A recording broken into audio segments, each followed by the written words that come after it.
नवरात्रि के 9 दिन साधना, पूजा और भक्ति में बीतते हैं और जब आती है दशमी तिथि तो यह दिन बन जाता है सत्य की असत्य पर विजय का प्रतीक।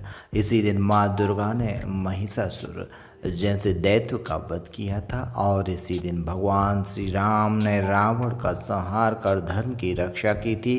तो आइए जानते हैं दशहरे की वो दो दिव्य कथाएं जो आज भी हमें धर्म, साहस और शक्ति की प्रेरणा देती हैं। माँ दुर्गा और महिषासुर की विजय गाथा। बहुत समय पहले की बात है। महिषासुर नाम का दैत्य हुआ। उसने कठोर तपस्या करके ब्रह्मा जी से वरदान पाया कि उसे कोई देवता, दानव या पुरुष कभी नहीं मार सकेगा। इस वरदान से महिषासुर का अहंकार 7वें आसमान पर पहुंच गया। उसने स्वर्ग पर आक्रमण किया, देवताओं को पराजित कर दिया और तीनों लोकों पर अपना अधिकार जमा लिया। तब सभी देवताओं ने मिलकर आदि शक्ति की आराधना की। देवताओं के तेज से उत्पन्न हुई जगदम्बा माँ दुर्गा, उनके 10 हाथों में दिव्य अस्त्र शस्त्र थे और चेहरे पर अद्भुत तेज।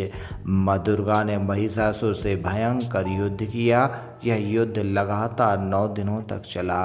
कभी महिषासुर भैंस बनकर युद्ध करता, कभी सिंह, कभी हाथी तो कभी मनुष्य, लेकिन अंततः 10वें दिन माँ दुर्गा ने महिषासुर का वध कर दिया। उसी दिन से यह पर्व विजयदशमी कहलाया। यह विजय थी धर्म की अधर्म पर और शक्ति की अन्याय पर। श्री राम और रावण की विजय कथा। त्रेता युग में जब रावण ने माता सीता का हरण किया तब भगवान श्री राम ने भाई लक्ष्मण और वानर राज सुग्रीव की सेना के साथ लंका की ओर कूच किया। लंबे समय तक चला युद्ध पूरे संसार के लिए अद्वितीय था।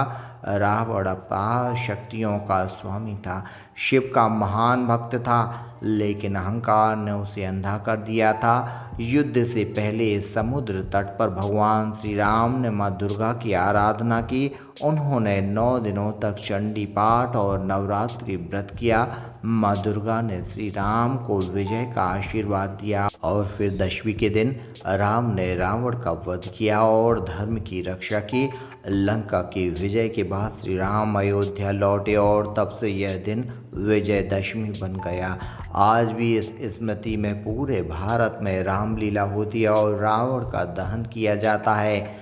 नवरात्र के पहले दिन घर घर में जौ, अनाज बोए जाते हैं जिन्हें जवारी कहा जाता है।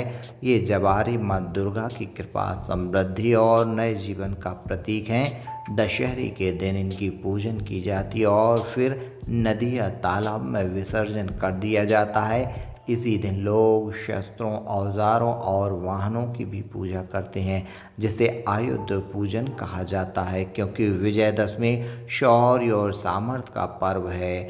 चाहे माँ दुर्गा का महिषासुर वध हो या भगवान श्री राम का रावण वध, दशहरा हमें एक ही संदेश देता है कि अहंकार, अन्याय और अधर्म चाहे कितना भी बड़ा क्यों ना हो, उसका अंत निश्चित है और धर्म, सत्य और शक्ति की सदा विजय होती है। इसलिए इस पर्व को कहते हैं विजयदशमी।